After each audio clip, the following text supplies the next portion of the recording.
Bueno, buenas tardes. ¿Qué tal? ¿Cómo les va? Bienvenidos al seminario de juicio por jurados del INESIP.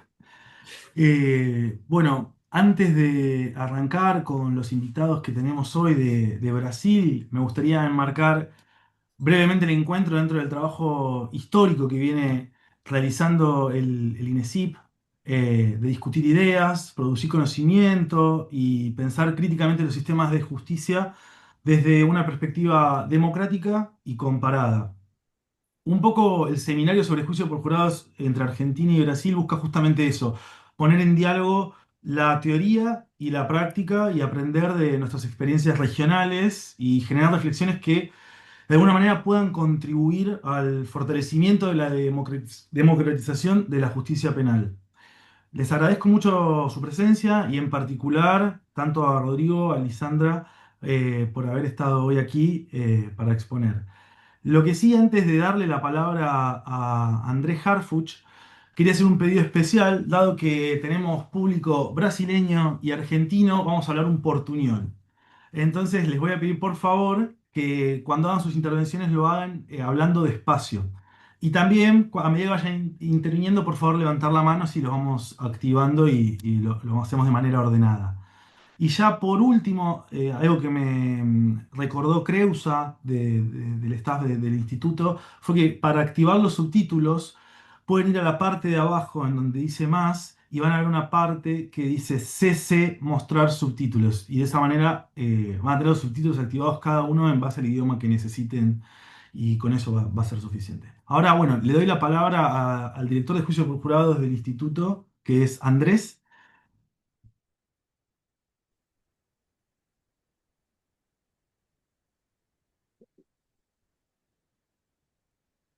Bueno, ahí está. Bueno, buenas tardes. Para nosotros es un gran honor y una gran alegría poder tener este encuentro. Muy breve, quiero hacer mi intervención para dejar que el escenario se exprese. Este seminario que nosotros tenemos es puramente teórico, es de discusión teórica y no tiene ninguna pretensión de aplicación práctica, sino simplemente discutir problemas en la gran tradición de los seminarios académicos que tenemos en América Latina. Así que esta es la sexta o séptima edición de este seminario y lo he querido dedicar esta vez a este encuentro brasileño-argentino. Brasil tiene jurado hace 200 años, Argentina hace 12. Ambos lo tienen en sus constituciones desde hace mucho tiempo y creo que ya hace un tiempo hemos empezado un diálogo muy grande, muy fuerte con nuestros colegas de Brasil, así que nos pareció oportuno y apropiado tener este punto, este seminario, gracias a esta tecnología que hoy nos permite estar conectados desde cualquier parte del planeta.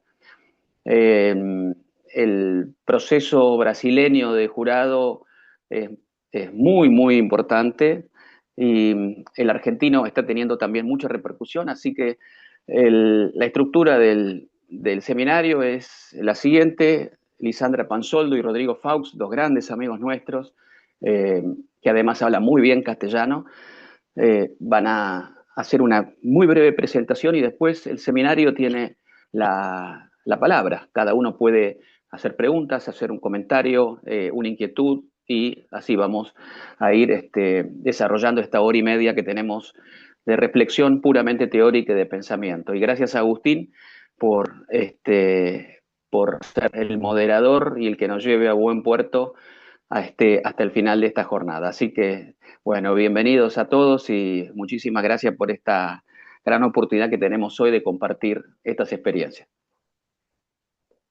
Muchas gracias, Andrés. Bueno, ahora voy a presentar al primer orador que va a ser Rodrigo Faust. Él es abogado penalista con una experiencia en más de 250 juicios por jurados. Es postdoctor en Derecho por la Universidad Federal de Paraná, doctor por el programa interdisciplinario en Neurociencias de la Universidad Federal de Minas Gerais, magíster en Derechos Fundamentales y Democracia por Univas Brasil, profesor de Derecho Procesal Penal y coordinador del posgrado en Juicio por Jurados, y además es autor de más de un centenar de libros y artículos sobre el proceso penal y el juicio por jurados.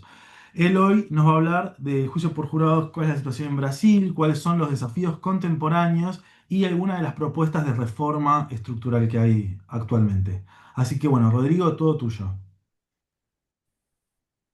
Buenas tardes a todos y todas. Es una satisfacción estar junto a grandes amigos con quienes incluso ya hemos realizado otros eventos en conjunto, inclusive en Chicago.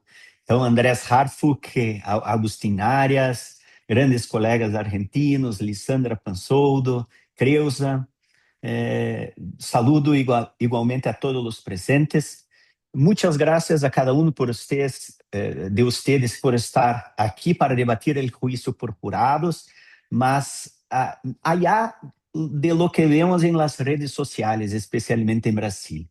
El juicio de jurados es una de las instituciones más significativas del sistema jurídico brasileño. Su función va mucho más allá del mero juzgamiento de delitos dolosos contra la vida, pues constituye la única forma de participación popular en la administración de justicia. Además, se encontra sistemáticamente previsto en la Constitución como garantía fundamental del ciudadano y representa un modelo de cómo debe funcionar la justicia penal, oral, pública e inmediata. Si en Argentina el juicio por jurados fue implementado recién en este siglo, en Brasil, a lo largo de estos 200 años de historia, el jurado siempre estuvo vinculado a un baluarte de las libertades civiles. El derecho a ser juzgado por los propios pares es uno de los pilares de la justicia esencial para evitar abusos de poder y garantizar la imparcialidad del proceso. El juicio de jurado también permite que los ciudadanos ejerzan su ciudadanía de activa activa y responsable. En este sentido, también es importante destacar que la idea de que los jueces decidirían mejor que los jurados ha sido rechazada empíricamente. Los jurados, independientemente de su formación, tienen la capacidad de juzgar y efectivamente juzgan tan bien como los jueces profesionales. De hecho, al no estar condicionados ni involucrados en la rutina cotidiana del Poder Judicial, pueden analizar las pruebas con mayor libertad, autonomía y, sobre todo, originalidad cognitiva. Hablaré de algunos desafíos. El juicio por jurados es una institución vital del sistema de justicia penal en Brasil. Es aquello que más se aproxima verdaderamente a un modelo acusatorio. No hay espacio para fragmentar el proceso en múltiples audiencias, no hay lugar para decisiones privadas ni despachos reservados. No existe participación de asesores ni de asistentes en la toma de decisiones. Como regla general, el caso se soluciona en un único día. Y lo más importante, creo, con la participación directa tanto de la acusación como de la defensa. Así, es evidente que las ventajas del jurado frente a la justicia profesional son más que significativas. Y quizás la principal sea que únicamente en el procedimiento del juicio por jurados, las partes logran participar efectivamente en la producción de la prueba y tener acceso directo e inmediato a los juzgadores en el preciso momento de la decisión. Entonces, a partir de un proceso de selección adecuado de jurados, podemos apostar por una justicia menos elitista y más humana. Y cuando hablo de una justicia menos elitista, y creo que en Argentina, no sé, tal vez sea la misma cosa, es porque, perdón, sabemos que la inmensa mayoría de los magistrados y de los miembros de la fiscalía pertenecen a sectores socioeconómicos altos y son personas blancas aquí. Es evidente que existe a necessidade de perfeccionar o modelo de seleção de jurados, pero não devemos olvidar que, aún assim, as investigações mostram que, proporcionalmente, a quantidade de juízes, homens, blancos e pertenecientes a classes socioeconômicas e educativas altas, é muito superior a la de los jurados, independentemente de la jurisdição de Brasil que se analice. La vinculação del sistema acusatório. Desde que Uruguai implementou o sistema acusatório em 2017, Brasil quedou em la vergonzosa posição de ser o único e último país de América a manter o processo penal de matriz inquisitiva. Resulta impressionante que nosso sistema não logre desvincular-se de raízes autoritárias e continue resistindo-se a la efectiva afirmação de los derechos e garantias previstos em las convenções internacionais de direitos humanos. Perdão. Não é que o retrocesso punitivista não seja um fenômeno globalizado, isto é evidente, pero ni siquiera hemos logrado romper essa lógica para avançar hacia um modelo verdadeiramente democrático. Desde uma perspectiva general do Poder Judicial, as investigações demonstram que a justiça é percebida com grande desconfiança por la poblação. E isso não é um fenômeno exclusivo de Brasil, sino algo que se siente em todo o mundo. É decir, nadie pode negar que existe uma crise de legitimidade e de confiança. O Poder Judicial é uma das instituições mais questionadas, tanto por outros poderes como por la prensa e por la própria sociedade. E qual ha sido a resposta encontrada para solucionar esta crise, incluso en el derecho comparado? El juicio por jurados. Vean, por ejemplo, el caso de Argentina, de las nuestras discusiones. Al pensar seriamente en el modelo de jurado, lo utilizó la Argentina como herramienta para consolidar definitivamente el sistema acusatorio con la participación popular. Debido a estas características, do que sabemos, praticamente desapareceram as críticas às decisões judiciais, porque quem poderia questionar decisões tomadas por unanimidade por 12 cidadãos que representam efetivamente a comunidade, especialmente depois de uma deliberação probatória genuína e informada? Em verdade, o juízo por jurados em diversos países do mundo não só funciona como uma ferramenta de pedagogia social, melhorando e fortalecendo o compromisso da comunidade com seus direitos e com a aplicação da justiça, sino que además legitima as decisões adoptadas. Nadie tem maior aceitação que a própria comunidade. Se reduzem as decisões unipersonais e se fortalecem as coletivas. Se em Brasil o juízo por jurados é o que mais se aproxima a um sistema acusatório, em outros países o juízo por jurados constitui o próprio sistema. Nadie aqui vive em um mundo utópico. É impossível não reconhecer que existem problemas que devem enfrentar-se. Para mim, um dos principais pontos que merecem atenção desde agora é a influência da prensa e das redes sociais. É inegável que a prensa e as redes sociais afetam a percepção do acusado e, por supuesto, a decisão de los jurados. Pero também, debes lembrar, afecta a los juízes profissionais. Não é algo solo para o juízo de jurados. A mim me gusta recordar que os estímulos afetam a todos os seres humanos, independentemente de que se trate de cidadãos comuns ou de juízes. Então, existe a necessidade de deliberar sobre como proteger o jurado frente à informação extraoficial e, em consequência, garantizar a presunção de inocência para a ser possível um juízo verdadeiramente legítimo. la forma de equilibrar la libertad de expresión y el derecho a la información de la prensa con la presunción de inocencia es un tema que merece un estudio mucho más profundo. En definitiva, el sistema de juicio por jurados está presente en más de 60 países. Un estudio comparativo permite explorar ventajas y desventajas, especialmente cuando se apoya en investigaciones y datos. Vea, no se trata de proponer la importación de modelos extranjeros, sino de reconocer que muchos países enfrentan los mismos problemas o cuestionamientos respecto de la legitimidad del Poder Judicial y que estas reflexiones comparten bases comunes. Entonces, el derecho comparado es una herramienta fundamental de reflexión.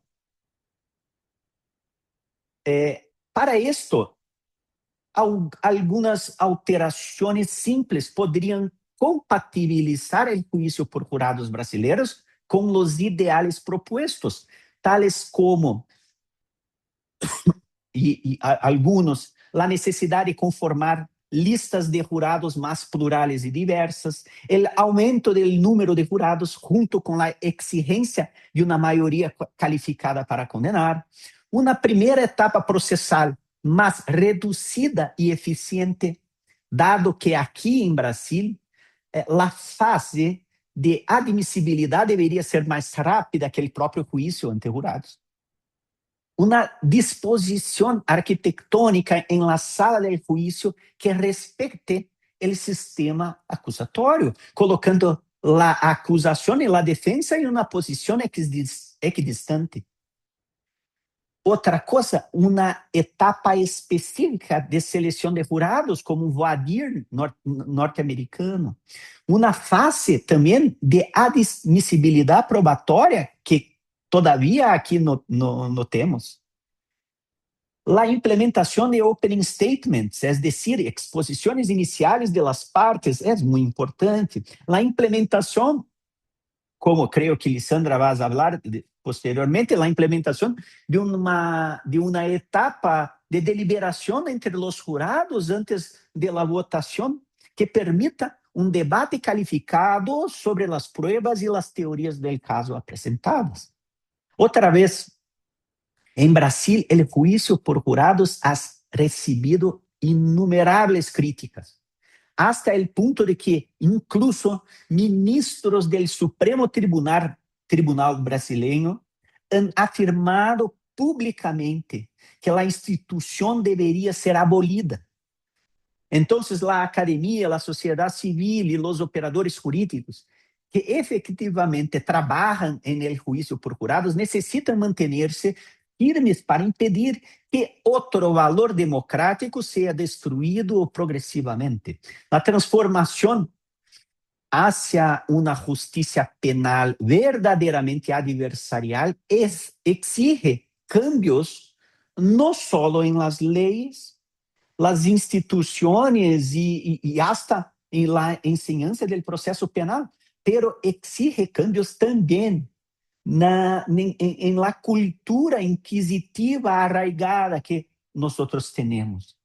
Se nossa Constituição demanda um modelo de processo penal democrático, o juízo por jurados sempre será su principal protagonista. Então, para agora é isto, muitas graças. Muchísimas gracias, Rodrigo. Muy buena tu exposición, muy clara, además. Bueno, ahora vamos a pasar a escuchar a Lisandra Panzoldo. Ella es abogada penalista y profesora universitaria. Es especialista en Derecho Procesal Penal por Damasio Educacional. Es posgraduada en Derecho Penal y Criminología. Licenciada en Derecho por la Universidad de São Judas Tadeu. Y además es autora del libro El juicio por jurados en Brasil y en la Argentina, editado en Argentina por ADOC y en Brasil por Lumen Juris, además de ser autora de varios artículos jurídicos.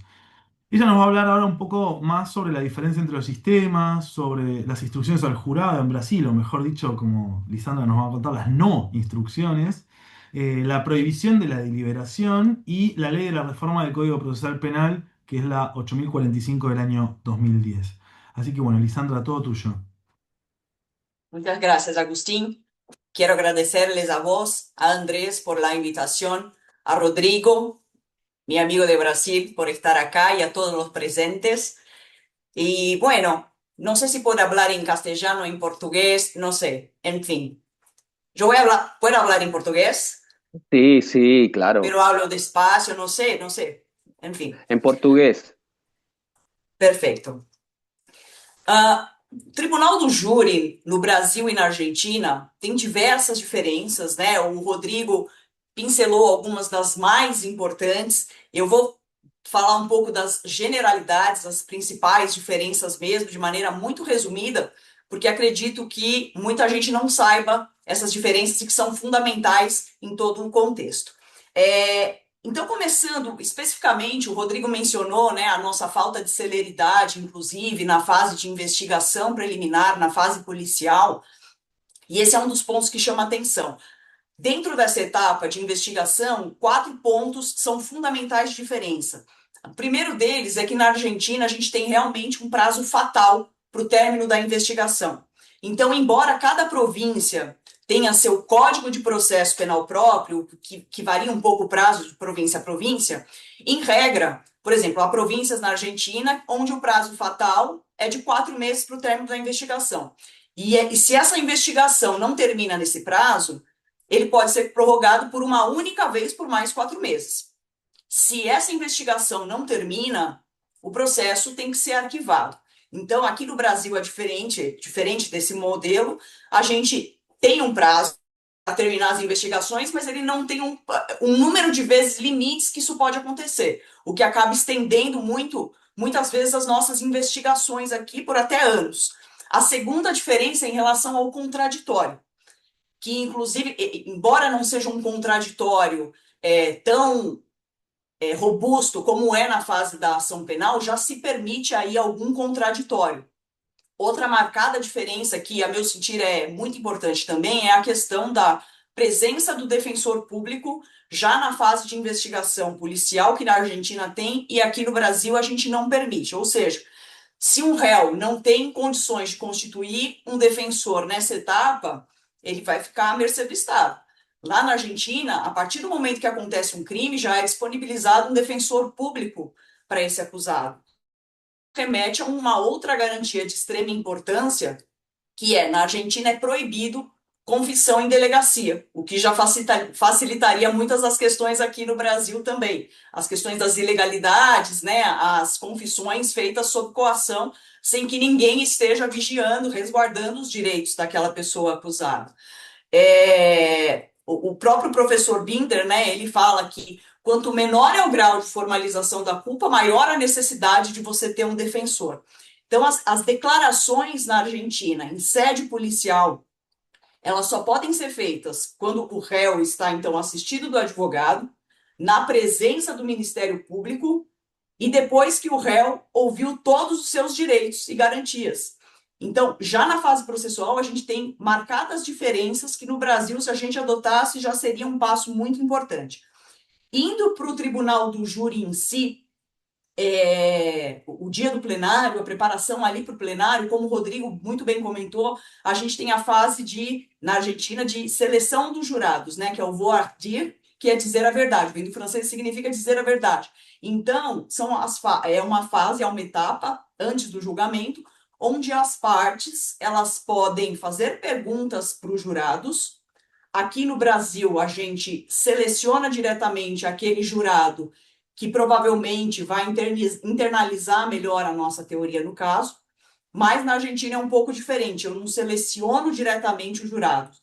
Na verdade, eu faço perguntas para eles, e a partir do momento que eu vejo que um jurado já traz um prejuízo ou um preconceito que pode fazer com que ele não internalize a minha teoria do caso, eu rechaço esse jurado. Eu peço a exclusão desses jurados. Na Argentina é um pouco diferente.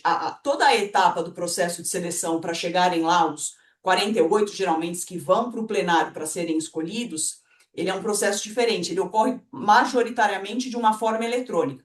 Então, é feito um sorteio, né, para os brasileiros que não sabem como faz Isso na Argentina é feito um sorteio, de acordo com a Loteria Federal, sorteiam, 3 números de 0 a 9.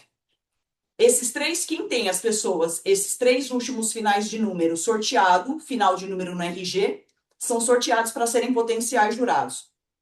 Depois, no dia do julgamento, essas 48 pessoas, eles selecionam lá de alguma maneira, chegam 48 pessoas, você faz perguntas para esses jurados e você desseleciona aquele jurado que pode ser que não internalize bem a teoria do caso ou que já vem com algum preconceito, que é o que não se quer num julgamento. Um jurado que já venha com preconceito ou um jurado que vai julgar a causa com parcialidade.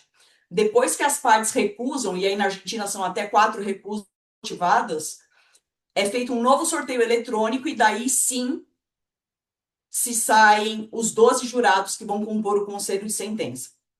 Então, essa questão da etapa de seleção é muito importante, inclusive o Rodrigo falou essa questão da pluralidade, né? Aqui o juiz oficia os órgãos, as instituições para serem potenciais jurados, o que faz com que a gente não tenha um júri muito plural, como colocou aí o professor Rodrigo, e isso também é prejudicial. A gente precisa realmente dessa representatividade julgando ali o caso. Outro ponto de fundamental importância, que para mim é o mais delicado e é o que eu mais tenho apreço, é a questão, como o Agostinho colocou, da ausência de instruções para os jurados. Então, aqui a gente não tem essa previsão de que o juiz-presidente instrua os jurados, mas instrua os jurados em quê? Em conceitos que são de extrema relevância. Direito constitucional, direito probatório, direito penal aplicado àquele caso que vai ser julgado, e disso nasce um problema, porque o juiz profissional, ele sabe que existe a presunção de inocência, que ele só pode condenar além da dúvida razoável, ou seja, se houver prova mesmo que convençam que aquela pessoa deve ser condenada, e a partir do momento que a gente toma dos jurados, que a gente pede para os jurados um juramento, e eles dizem que eles vão jurar, que eles juram de acordo com a lei e com os ditames da justiça, e a gente não explica o que é a lei e os ditames da justiça, ou seja, ele não sabe o que é a presunção de inocência, uma questão constitucional que está intimamente ligada com a dúvida razoável, a gente está diante de um julgamento nulo, porque a gente está fazendo um julgamento com pessoas leigas que não sabem o que diz a Constituição e não sabem esses conceitos, que têm que ser instruídos.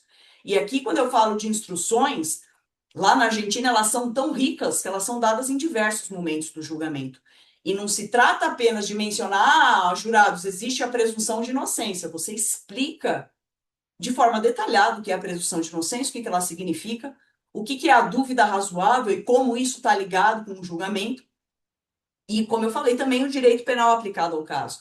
Outra questão importante que o Rodrigo também comentou é a respeito disso, principalmente em júris que são midiáticos. Lá na Argentina, o juiz dá claras instruções sobre isso. Por exemplo, uma das partes que eu gosto bastante é quando o juiz fala: o que vocês viram na televisão não é prova e não serve como prova para fundamentar esse julgamento. A prova que vocês têm que levar em consideração é o que vai ser produzido aqui hoje diante dos olhos de vocês. Não vão ao local do crime, notícia na internet, a prova é o que for produzida ali durante o julgamento. Claro, não é 100% de certeza que o jurado vai, desconsiderar a prova, mas só de você ouvir uma instrução dessa de um órgão oficial, de um juiz-presidente, já muda a sua percepção do caso, porque o que tem na notícia realmente, na televisão, não é prova para um julgamento. A prova tem que ser produzida ali na frente dos jurados. Como eu falei, as instruções, elas são tão importantes que elas são dadas em diversas partes do julgamento. Aqui no Brasil a gente não tem previsão disso, e seria importante que essas instruções viessem de uma figura imparcial como juiz. Por exemplo, no Brasil hoje, eu quero sustentar uma tese de legítima defesa, alguma excludente de ilicitude, excludente de culpabilidade, é o próprio advogado que tem que ensinar isso para os jurados. Quando ensina, quando instrui. E essa instrução vinda de um advogado pode parecer tendenciosa para um jurado. Isso vindo de um juiz-presidente, de uma figura que deveria ser imparcial, tem um peso muito, muito maior. Inclusive, a Organização dos Estados Americanos para que se evite a arbitrariedade nas decisões, esses estados estabeleceram que as instruções fazem parte de uma garantia contra decisões infundadas, contra vereditos incabíveis. O próprio caso VRP versus Nicarágua, de 2018, ele foi claro em advertir o país severamente por conta de um julgamento onde faltaram instruções obrigatórias do juiz sobre questões do direito que eram aplicáveis ao caso e que a corte entendeu que violava o direito ao devido processo. Você imagina no Brasil a gente fazer plenários, fazer julgamentos, sem que nenhuma instrução seja dada aos jurados. Isso, a meu ver, é a questão mais grave que a gente tem hoje. Não bastasse todas essas deficiências, ainda como o próprio Rodrigo colocou também, a gente permite um julgamento por maioria simples, ou seja, bastam 4 votos para condenar ou para absolver uma pessoa, nós temos 7 jurados, então jurados que não decidem por unanimidade e que não têm deliberação, que não deliberam, que não discutem sobre o caso, o que é um grande equívoco. E um dos argumentos para que isso não aconteça é porque no nosso Código de Processo Penal a gente tem a questão da incomunicabilidade dos jurados e na nossa Constituição a gente tem a questão do sigilo da votação. O que nenhum desses argumentos deveria ser um impedimento para que a gente adotasse a deliberação e uma votação unânime. Por quê? A questão da incomunicabilidade dos jurados, na Argentina, os jurados também ficam incomunicáveis durante o período em que as provas estão acontecendo. Então, a incomunicabilidade serve para que um jurado não contamine o outro sem que todas as provas estejam expostas, sem que todas as provas estejam apresentadas, para que se evite um preconceito, um prejuízo ou um juízo prévio. Então, você precisa primeiro escutar todas as provas. A questão da incomunicabilidade é até que todas as provas fossem apresentadas. Depois disso, o jurado precisa deliberar. Ele precisa discutir as provas. Porque senão, ao invés da gente ter uma questão que realmente reflete a decisão da sociedade, que todos discutiram, isso reflete a decisão da sociedade, daquele caso. A gente tem simplesmente a soma de votos individuais, o que está errado, não reflete. A questão do sigilo da votação também é uma questão que a gente trata que é um pouco delicada. A Constituição fala em sigilo das votações e não em sigilo no número de votantes. A questão do sigilo da votação ela está muito mais ligada ao fato de que o jurado não vai falar os motivos pelos quais chegaram àquela decisão, e sim como uma forma de resguardar o seu julgamento. O que não significa que o veredito do jurado é um veredito sem motivação.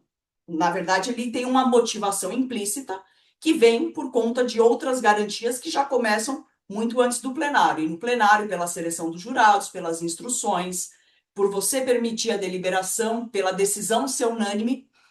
Então, essa questão do sigilo da votação e da incomunicabilidade dos jurados, ela tem que ser revista. A gente precisa de jurados que conversem sobre a prova, o que evita também, a partir do momento que eu dou o meu voto de forma individual sem discutir, se eu tiver algum preconceito em relação a qualquer coisa que não tenha a ver, qualquer coisa no julgamento que não tenha a ver com a prova. Não fui com a cara do defensor, não fui com a cara do promotor e vou votar contra. A partir do momento que eu tenho que falar as razões pelas quais eu acho que o acusado deve ser condenado ou inocentado, é claro que esse preconceito eu não vou ser capaz de falar em público, porque isso não é um motivo para condenar ou para absolver.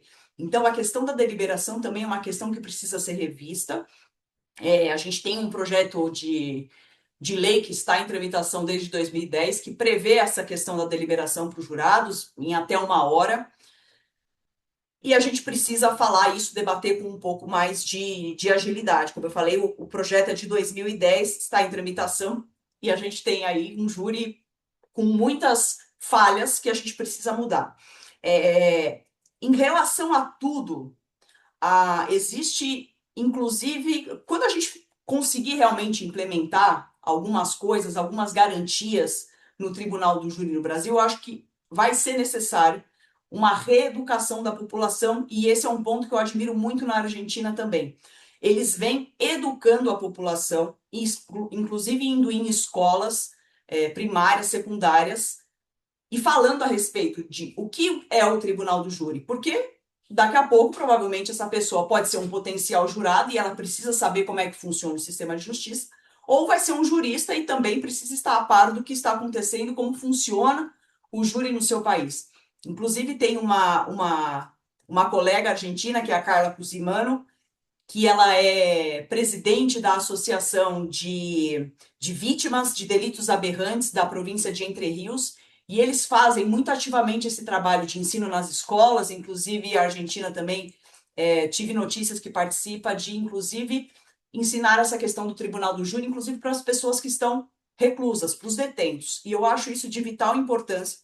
Acho que seria uma outra questão, além das questões processuais da lei em si, que a gente poderia adotar, porque no Brasil eu não vejo muito isso, né? A gente faz júri simulado, mas a gente faz júri simulado para a faculdade de Direito. E outras questões também, 2 pontos essenciais que me incomodam bastante também no júri do Brasil, é a respeito, primeiro, do jurado profissional,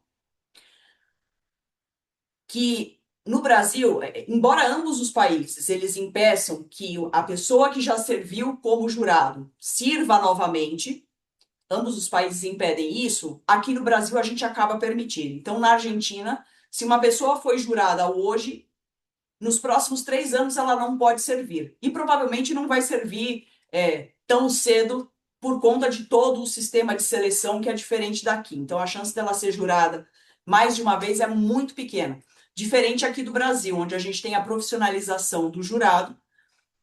E isso é um problema também, porque o jurado que julgou a semana passada, às vezes tem contato com um promotor de justiça que está sempre trabalhando naquela vara, onde o jurado vai ser convocado novamente para próximos julgamentos. E às vezes a gente vê, chega num plenário, está o jurado conversando com um promotor de justiça, o que muitas vezes não se sabe, ou muitas vezes é a respeito do próprio julgamento.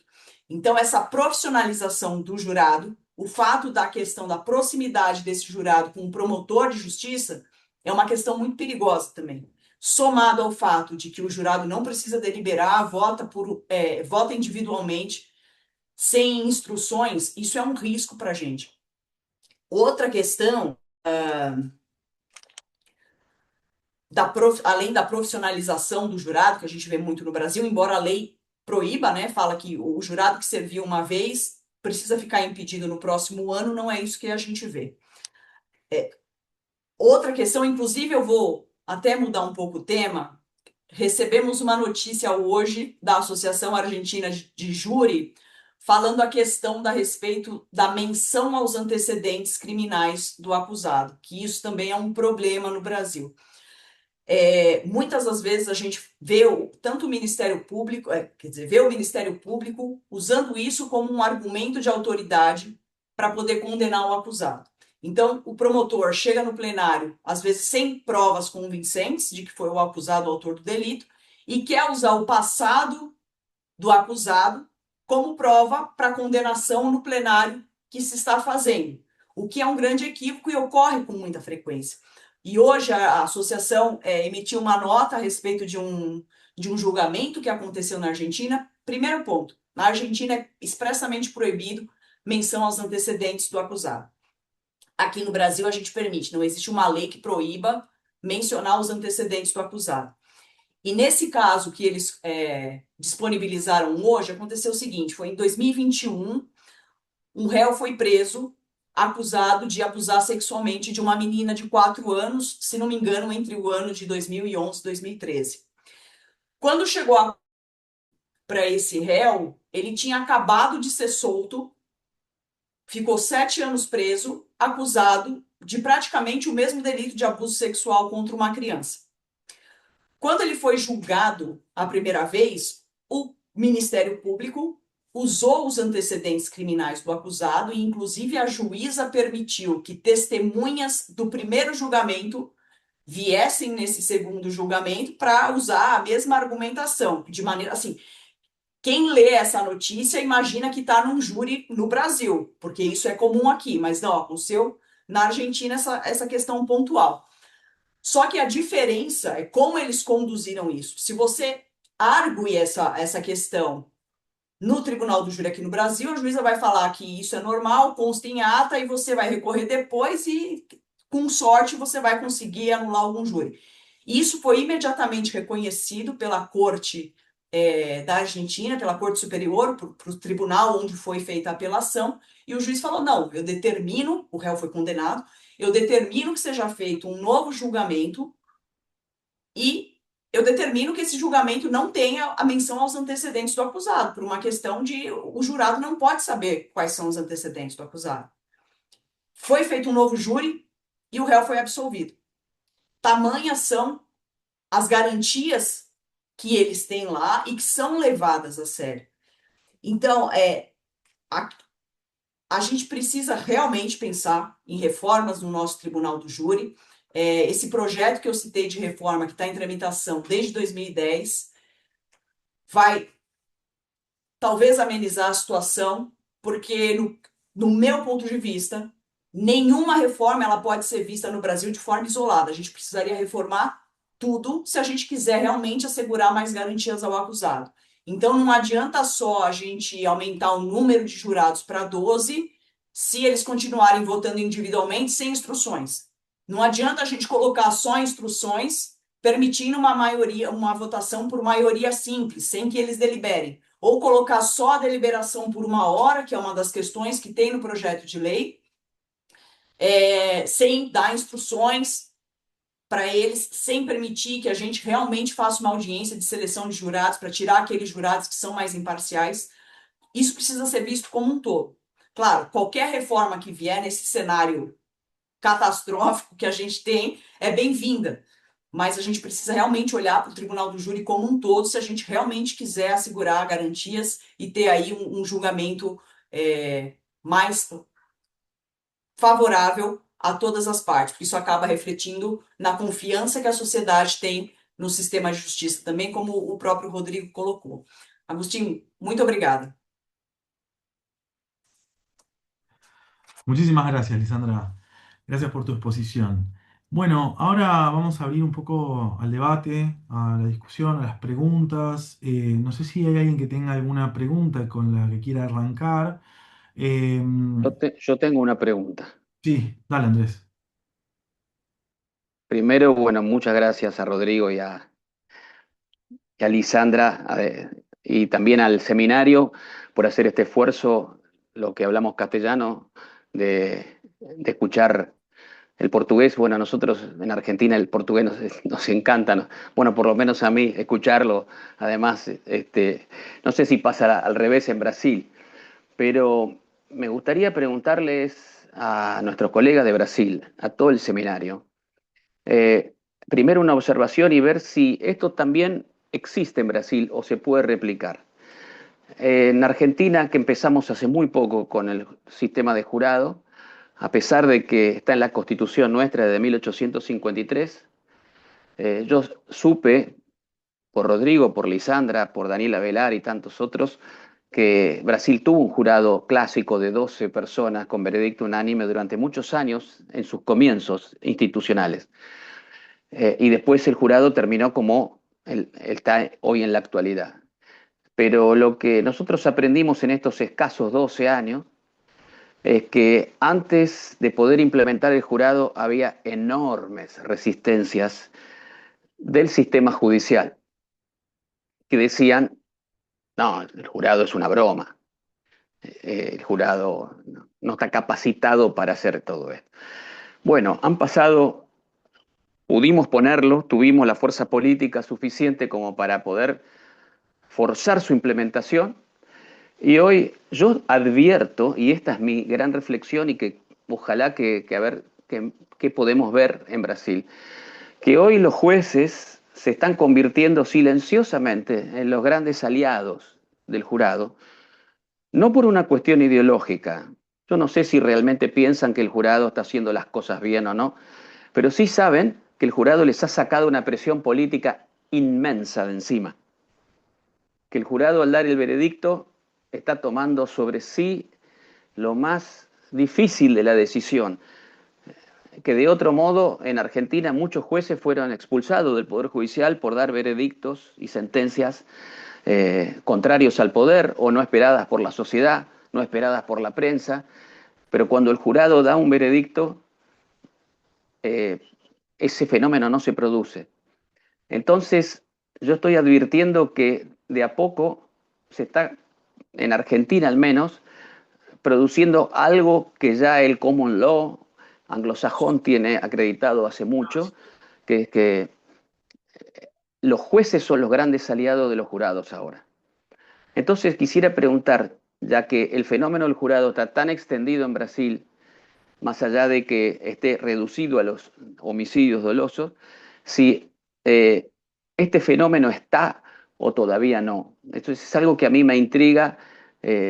Ustedes saben que nosotros estamos en la reforma judicial latinoamericana hace muchos años y Brasil es donde más nos ha costado hacer que es cierto, que puedan hacer la gran reforma que siempre digo le deben al continente y se deben a sí mismos, pero quería preguntar cuál es la relación de los jueces brasileños con el jurado.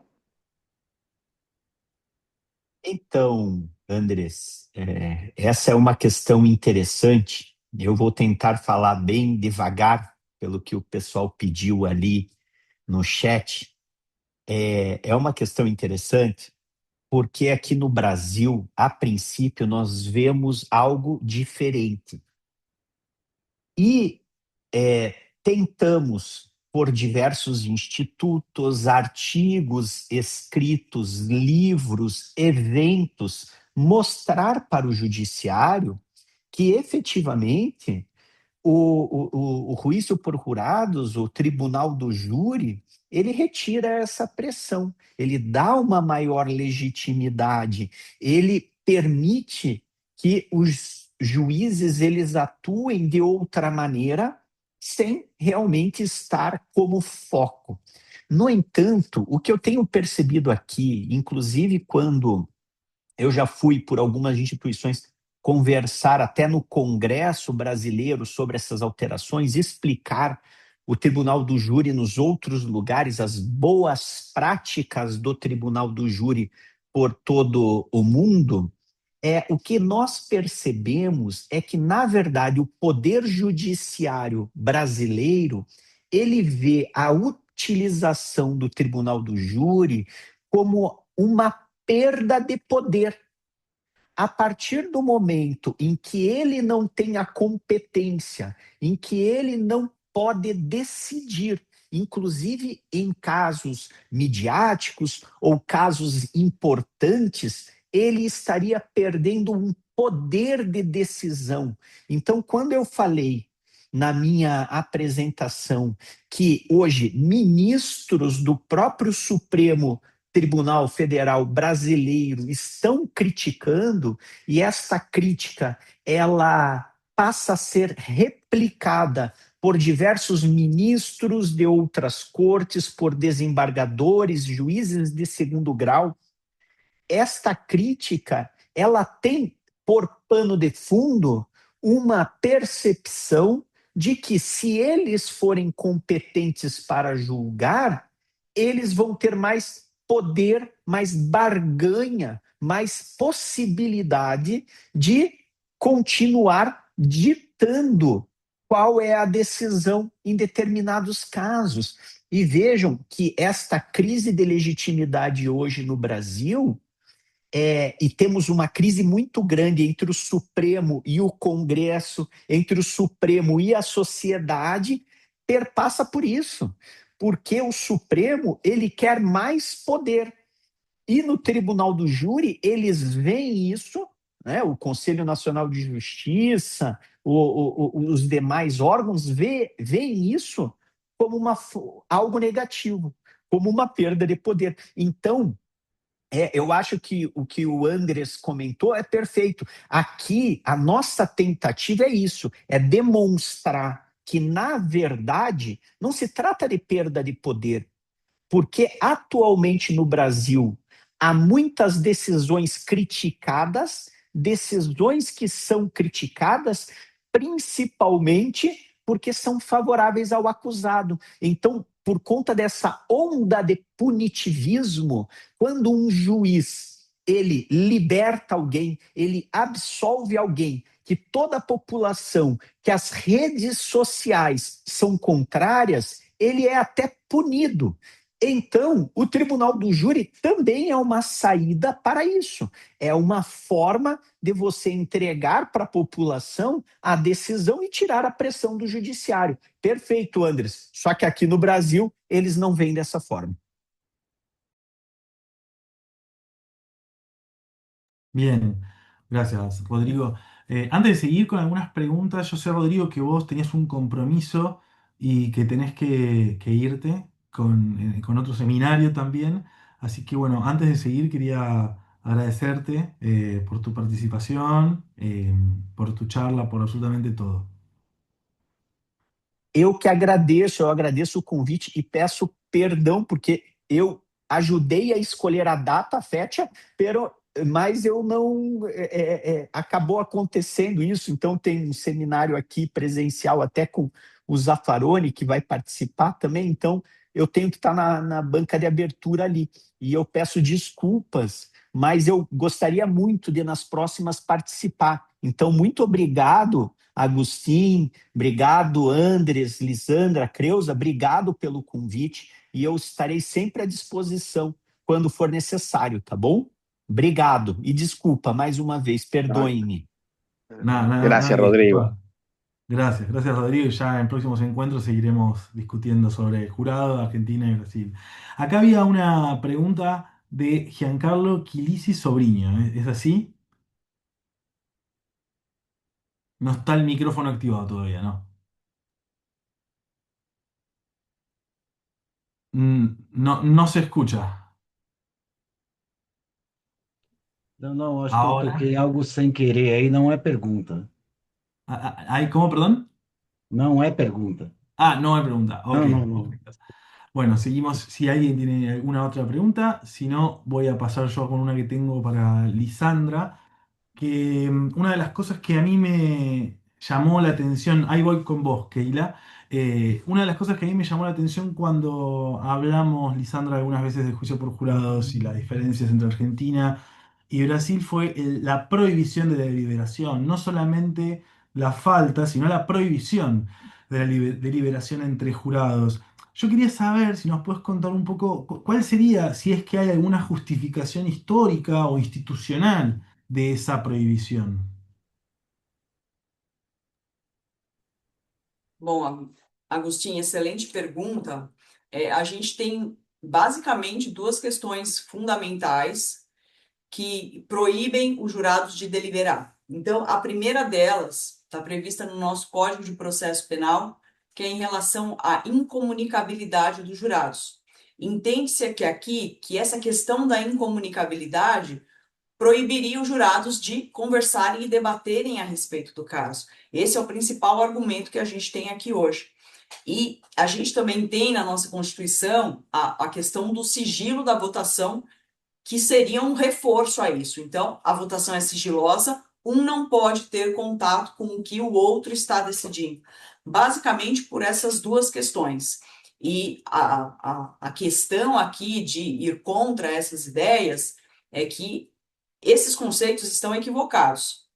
Primeiro que quando a gente fala de incomunicabilidade das decisões, a gente está falando da incomunicabilidade dos jurados, a gente está falando justamente para que um jurado não tenha contato com o outro antes de serem mostradas todas as evidências do caso, para que um não contamine o outro antes de ouvir uma prova que pode fazer com que a opinião dele seja mudada. Então é essa a questão. A gente teria que ter um entendimento desta forma, que a meu ver seria um entendimento correto. E a questão do sigilo da votação, ela está mais relacionada ao fato de que os jurados não dão os motivos expressos, como tem que fazer o juiz profissional. O jurado não dá um motivo expresso da sua decisão. E a gente entende que o sigilo da votação é como se fosse uma confidencialidade que nenhum jurado pode ter contato com o outro para que a decisão não seja exposta. Tamanho é esse absurdo que hoje a gente tem 7 jurados no nosso conselho de sentença. A partir do momento que a gente atinge 4 votos, seja para condenar ou para absolver, o juiz para de contar os outros votos. Ele não conta. Então, a gente tem isso de uma maneira, a gente vê essa questão da incomunicabilidade, do sigilo da votação, de uma maneira completamente equivocada, e esses são os 2 principais motivos hoje que a gente tem para que a gente proíba a deliberação. Ok, qué interesante, muy interesante. O sea que cuando llegan a 4 dejan de contar. Qué Exatamente. interesante. Había una pregunta antes, no sé si, creo que era de Keila, no sé si querés hacerla o fue sin querer. No sé si hay otra pregunta. Sí, muy buenas tardes, apreciables compañeros, magíster y licenciados, con todo respeto y disculpe la molestia. Quería comentarles que si esta reunión será grabada y será compartida Sí, sí, está siendo grabada, sí. y será compartida para Sí, todos los que estamos reunidos. sí, sí, creo que después va a ser subida, sí. Y perdone, con otra observación, yo sé que en ciertas partes hay personas, ¿verdad?, de alto rango que también van a ser partícipes del seminario. ¿Se va a crear un grupo de WhatsApp?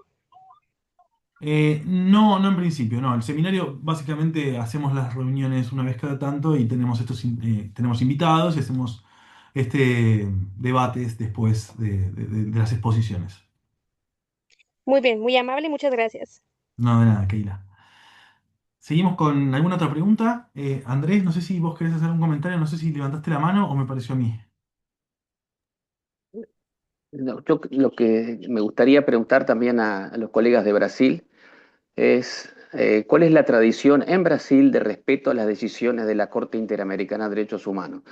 Acá en Argentina también existen posturas encontradas, pero en general nuestra Corte Suprema eh, acepta las decisiones de la Corte Interamericana y como ya mencionaste, Lisandra, un fallo, un leading case muy importante, el único, el primero en la historia de la Corte Interamericana, RBP versus Nicaragua, exige que el juicio por jurado clásico tenga instituciones. Entonces, quería preguntar cuál podría haber sido, cuál fue la repercusión de ese fallo en el sistema de jurado brasileño. En general hago la pregunta al binario, ¿no?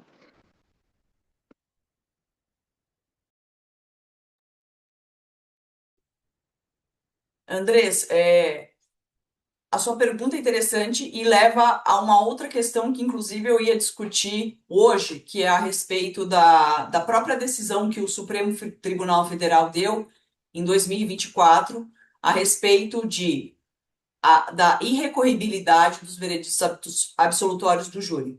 Mas antes, respondendo objetivamente a sua pergunta, depende. Quando interessa o STF, ele menciona e segue alguns padrões da corte. Mas quando não interessa, parece que eles passam batido. E por que eu estou falando isso?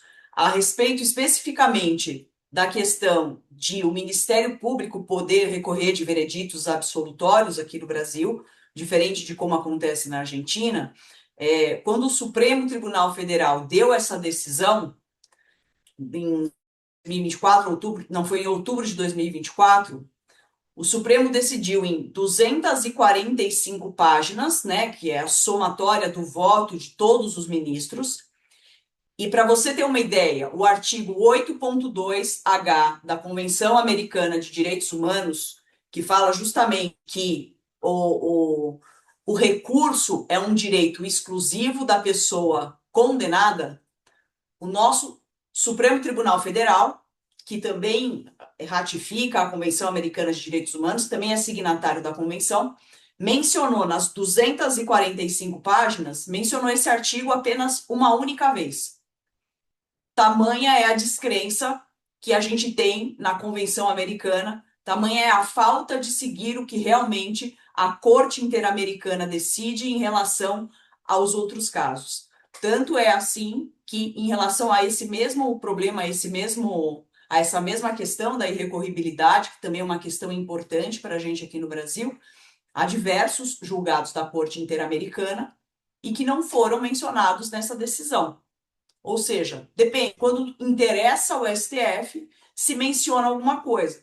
Mas quando não interessa, não convém naquele momento, eles simplesmente ignoram aquilo que o Brasil deveria cumprir, porque senão a gente fica, a gente assina para mostrar para os outros países que a gente porque nós somos signatários, que a gente precisa fazer isso, mostrar uma boa cara para as outras pessoas, mas internamente a gente não cumpre o que é determinado. A gente não segue o que é determinado.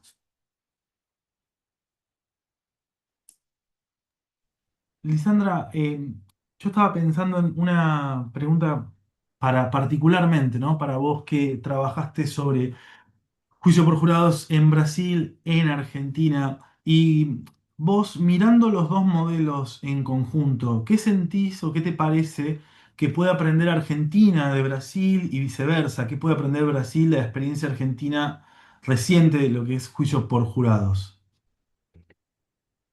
Agostinho, eu não sei se eu estou completamente encantada e apaixonada pelo sistema processual da Argentina, que eu não consigo ver defeitos. É basicamente uma pessoa apaixonada, sabe? Não vê defeitos nas outras pessoas. Eu não vejo defeitos no sistema de justiça de vocês, porque a gente tem tantos que eu falo, meu Deus, é perfeito. Claro, nenhum sistema de justiça é perfeito, mas se você me falar hoje o que talvez a Argentina pode aprender com o Brasil, eu não consigo te falar. Agora, o inverso, eu teria todos os motivos do mundo, como eu comentei na palestra, desde a fase de investigação até a fase de recurso depois do veredito, o que a gente tem para aprender com vocês é absolutamente tudo. Então, eu infelizmente ou felizmente, sou uma apaixonada e eu não consigo enxergar alguma coisa que nesse momento a gente pudesse ensinar vocês. Ou servir de exemplo para também uma futura mudança. Yo sí creo que hay algo importante que al menos yo veo como algo muy positivo del sistema judicial brasileño, aún con las críticas que se están haciendo, que es que me parece que en Brasil hay una cultura ya de que todos los homicidios van a jurados y todo su sistema de abogados ya saben y están visualizando cada vez que tienen un caso que va a jurado, pensando siempre en términos de jurado. Eso es algo que culturalmente todavía no está sucediendo en Argentina. Y esto es porque, bueno, 200 años no están en vano y ahí está la gran fortaleza del sistema brasileño, que es lo que yo creo que es un punto de partida fundamental para que Brasil pueda dar este salto cualitativo que están reclamando, que es de pasar a un sistema acusatorio, transparente, más oral, no solamente extendido para los homicidios, sino para el resto de los delitos. Pero hay una cultura de la abogacía que yo veo que en Argentina todavía no existe. Nos está costando en Argentina que los abogados empiecen a pensar en términos del jurado. Y eso es algo que yo veo como el gran activo que tiene Brasil, que ya lo tiene en su historia, en su tradición, en su constitución, y sobre todo tiene toda es decir, una estrategia de litigio pensada en torno al jurado. Así que eso es algo que me parece importante. Yo después, no sé, me gustaría preguntarle también a los colegas de Brasil qué opinan si en una futura reforma del jurado brasileño la integración con paridad de género en los jurados. ¿Sería posible? ¿No sería posible? ¿Sería bien visto? ¿No sería bien visto? Es decir, en Argentina, por ley, los 12 jurados tienen que ser 6 mujeres y 6 varones. Eso ha sido bien recibido por la sociedad, pero me gustaría ver el contexto en Brasil. Por ejemplo, en Chile, cuando estamos debatiendo también el sistema de jurado y dijimos cómo funcionaba en Argentina desde este punto de vista, dijeron, no, esto aquí es inviable.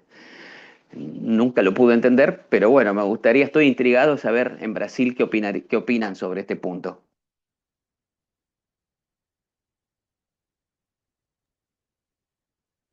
Andrés, eu acredito que aqui as coisas seriam vistas com muito bons olhos.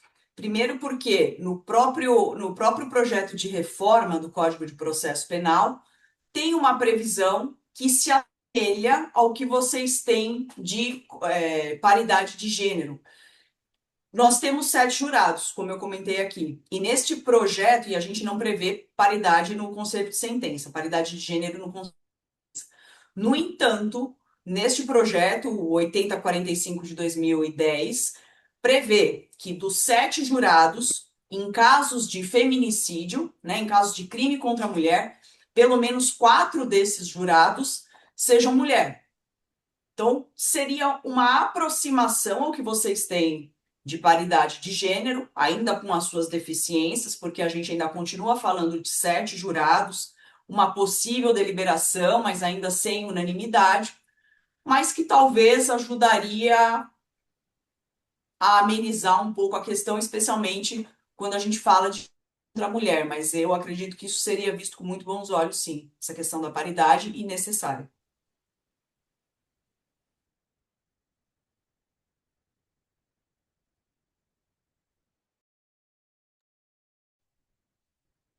¿Alguien tiene alguna pregunta que quiera hacer? Hola, hola Agustín, si puedo, Sí, claro, meto Matías, un bocadillo. adelante. Bueno, buenas tardes, hola Lisandra, hola Rodrigo, muchas gracias por la exposición. Me quedé con esto del el código acusatorio que faltaría en Brasil. Acá, por lo menos nosotros en Argentina, venimos trabajando muy fuertemente para que se entienda la relación entre el código acusatorio y el juicio por jurados, de modo que no se podría, por lo menos para nosotros, eh, concebir el juicio por jurado sin un sistema acusatorio y creemos al mismo tiempo que como que el destino natural de todo proceso o todo sistema acusatorio es el jurado, ¿no? Porque depura todos los principios del acusatorio.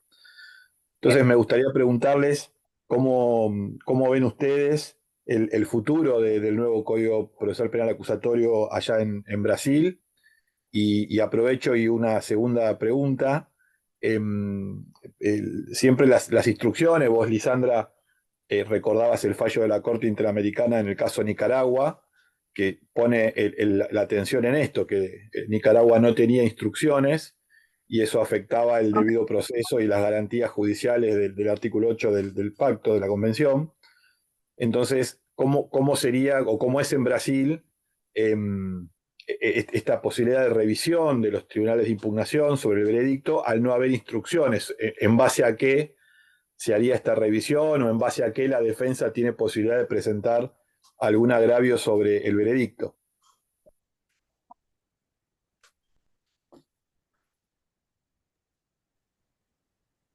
Perfeito. Vou começar respondendo a sua segunda pergunta. Pode ser? As possibilidades, quando a gente vai impugnar uma decisão aqui no Brasil e o tribunal vai rever essa decisão, ele vai ter por base o que foi falado no julgamento. E isso vai ser registrado de acordo com o que consta em ata, o que o juiz escreveu sobre as razões, quais foram os debates, quais foram as alegações da parte em relação àquele julgamento. Nem sempre o julgamento em si, o plenário em si, é filmado, como acontece largamente na Argentina, o que seria muito mais fácil para você impugnar uma decisão, porque às vezes o advogado ou o promotor está desatento, não leu a ata do julgamento antes de assinar, e se não está na ata, você não tem o direito de impugnar aquela decisão. Então, a gente faz com base no que está escrito na ata, o promotor alegou isso, pediu a condenação por tal delito, a defesa pediu a absolvição ou um crime menos grave. E então, com base nessa ata, que a gente impugna as decisões dos tribunais superiores. A questão da necessidade da reforma do Código de Processo Penal, claro, seria muito bem visto, né? A gente tem um sistema hoje aqui no Brasil que a gente chama de misto, inquisitivo na fase da polícia e acusatório depois que começa a ação penal, o que de fato, se você tem um sistema misto, você tem um sistema inquisitivo. Então, a reforma do Código de Processo Penal seria muito bem-vinda, primeiro, para a gente ter esse sistema acusatório, e segundo, para não passar mais tanta vergonha, já que o Código de Processo Penal do Brasil é o mais atrasado da América Latina e precisa de reforma, não é nem para ontem, já devia ter sido feita de uma maneira muito mais rápida, tendo em vista aí as diversas garantias que a gente mencionou aqui hoje e que não são cumpridas e que refletem, inclusive, na falta de confiança que a sociedade tem no sistema de justiça, como colocou o Rodrigo, seja por um tribunal do júri, seja por um juiz profissional. Me gustaría compartir con ustedes algo que tiene mucho que ver con lo que aquí han hablado del veredicto del jurado brasileño, un veredicto de 4-3. En una de las primeras leyes de jurado de Argentina fue la de la provincia de Neuquén, en la Patagonia, que todavía prevé un veredicto para condenar a una persona de 8-4. Es decir, de los 12 jurados, con 8 votos alcanza por una condena. Nosotros siempre criticamos mucho esa ley, pero fue la primera que salió, así que tampoco podíamos hacernos los exquisitos. Las siguientes leyes de las provincias establecieron la regla de la unanimidad total para condenar o para absolver. Hoy una jueza, anteayer, una jueza en Neuquén anuló el veredicto de un jurado de un abuso sexual seguido de muerte, es decir, una chica que al parecer fue abusada y después de ese abuso ella quedó con tantos problemas mentales que se suicidó. Se hizo el juicio por jurados y el acusado fue condenado por 8 votos por la condena y 4 votos por la no culpabilidad. Entonces, antes de imponer la pena, la jueza, a pedido de la defensa, anuló ese veredicto diciendo que para condenar a perpetuidad a una persona a la cárcel de por vida, el veredicto tiene que ser unánime y que si hay 4 personas del jurado que dicen que es no culpable, allí hay una duda razonable. Y por lo tanto puso en jaque el sistema de veredictos por mayoría. Yo les voy a alcanzar después la noticia, seguramente nosotros la vamos a tratar, y Sandra casi seguro que la va a traducir al portugués, pero esto viene a mi mente respecto de los veredictos del jurado brasileño, que son 4-3. Me gustaría por ahí preguntarle al seminario también, es si todos los veredictos son 4-3 o hay muchos veredictos unánimes en Brasil, a pesar de que se admitan veredictos por mayoría, que es algo raro porque en Neuquén, por más que se admitan veredictos de 8-4, la gran mayoría de todos los juicios por jurado terminan con un veredicto unánime. Pero este en particular terminó con 8-4 y bueno, se desató, esta jueza dijo, no, acá hay una duda razonable, esto no, una condena a prisión perpetua es imposible en estas condiciones.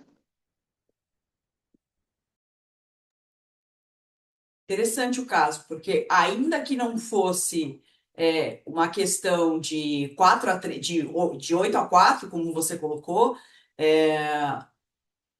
aqui no Brasil, por exemplo, 4-3 seria a mesma questão. É inviável a gente condenar uma pessoa por um veredito de 4-3. A gente várias vezes interpõe recurso falando essa questão, exatamente como fez deve ser uma brilhante defensora. Os tribunais aqui não aceitam essa argumentação, embora a gente fale, não vence a presunção de inocência, não vence a dúvida razoável, é uma questão que tem que ser discutida. Perdão, só repete sua pergunta, por gentileza. Andrés, ¿podés repetir la pregunta, por favor? Sí, es esto, ¿qué opinan de esta posibilidad, de decir, me imagino alguna persona en Brasil condenada bueno, a la pena máxima que prevé el Código Penal brasileño con 4 votos, cuando hay 3 que están diciendo es inocente, o 3 que están diciendo habría que darle un delito menor incluido. Entonces, aquí en Argentina hoy hay cierta conmoción por esta decisión de la jueza y a mí me parece excelente el mensaje que está diciendo la jueza. Está diciendo, señores, para poder condenar a una persona a la pena máxima, a la pena capital del sistema, se requieren todos los votos del jurado. É mais uma reflexão que quizás uma pergunta. Não, eu lembrei a sua pergunta. Você tinha comentado também a respeito da questão de se a votação, se os votos são unânimes, se a maioria das vezes é unânimes ou se existe essa disparidade, por exemplo, como aí vocês têm o 8-4, a gente teria o 4-3. A gente não consegue responder exatamente essa questão, porque aqui, quando o juiz, aqui a votação é feita por cédulas, né, por boletas, com a palavra sim ou não. Então, o juiz faz perguntas para os jurados. O delito foi cometido? Foi o acusado quem cometeu o delito? O jurado absolve o acusado? E o júri responde por sim ou não. Quando o juiz, vamos supor, os jurados absolvem o acusado, a partir do momento que o juiz tem 4 votos sim, ele para de ler. Então, a gente não sabe necessariamente qual a porcentagem de unanimidade, porque a gente teria que saber o voto de todos, e isso a legislação do Brasil não permite. Porque a gente só permite saber, chegando 4 votos para condenar ou para absolver, para. Às vezes a gente tem vereditos de 5 votos, pode ser 5 votos a 1, 4 votos a 3, mas a gente nunca vai saber exatamente o que todos os jurados pensaram. Então, não consigo responder objetivamente a sua pergunta por conta desse impedimento que a gente tem de, a partir do momento que chegam 4 votos, lógico, às vezes a gente tem uma votação que foi 4-3 mesmo. A gente pergunta, o jurado absolve o acusado? Vem um voto sim, um voto não, um voto sim, um voto não, um voto sim, um voto não, e finalmente aí a gente sabe, houve uma votação de 4-3, mas pode ser 5-1. Então a gente não tem mais ou menos uma ideia. Ou até mesmo, quando a gente pergunta, o jurado absolve o acusado? Vamos supor que os 4 primeiros votos sejam não absolve o acusado. A gente nunca vai saber o que estavam nesses outros 3 votos. Pode ser que estivessem outros 3, sim, vamos absolver o acusado. O que seria muito interessante para a gente poder até alegar essa questão de não vence a dúvida razoável, que está ligada com a presunção de inocência, conforme eu já comentei. Mas a gente nunca vai saber a verdade dos votos aqui do júri. Então fica difícil responder essa questão. Buenísimo, gracias, Lisandra. Bueno, antes de una última pregunta que tengo acá, quería saber si hay alguien más que quisiera hacer una de las últimas preguntas antes de ir cerrando el seminario.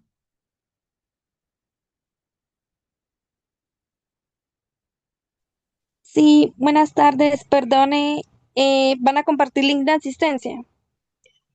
¿Cómo? Perdón, Keila, no te entendí. ¿Link de asistencia? Creo que ya lo compartieron en el chat. Si no, ahora cuando termina la reunión, te pido por favor que nos escribas y lo vemos. Muy bien, muy amable. Bueno, yo como para cerrar, Lisandra, y antes de agradecerte, solamente una última pregunta. Si vos crees que ¿cuál sería la reforma prioritaria que tendría que hacer Brasil hoy en día en su sistema? Entiendo que hay muchas reformas, estuviste hablando de muchas cosas sobre el sistema, cosas a mejorar, cambiar, pero si tuvieras que mencionar una reforma prioritaria, ¿cuál sería?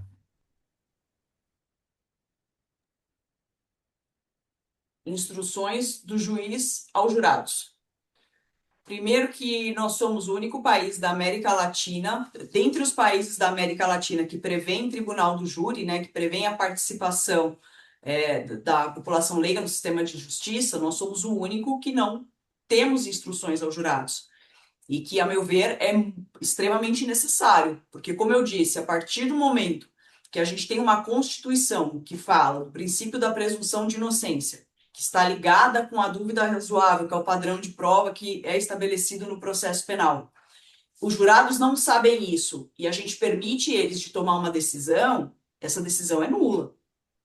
Porque se eles juram também votar de acordo com os ditames da justiça, eles não sabem o que é isso, não sabem quais os ditames da justiça, esse julgamento é completamente nulo.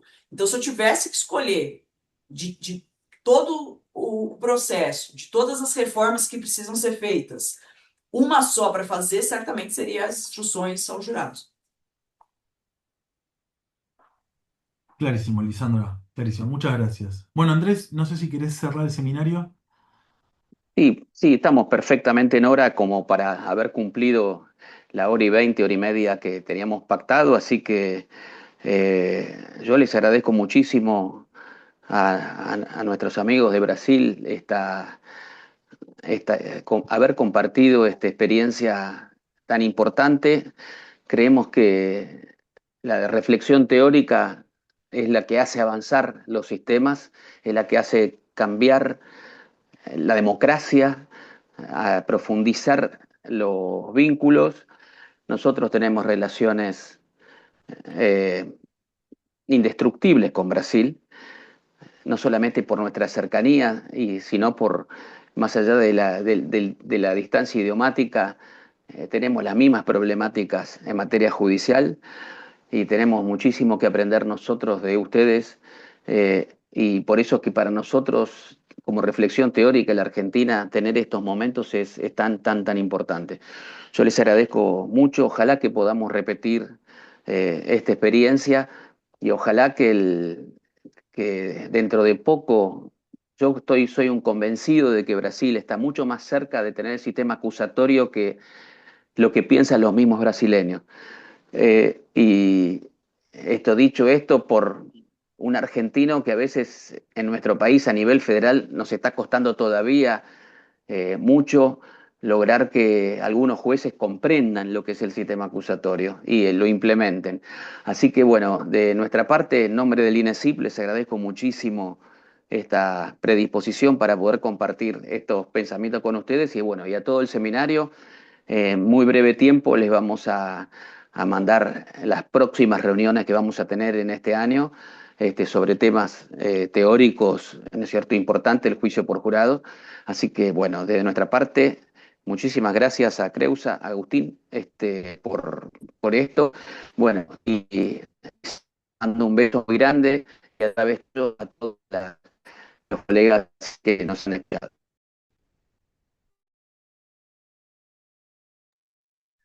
Bueno, y de esta manera cerramos entonces el seminario. Nos estamos viendo en el próximo encuentro.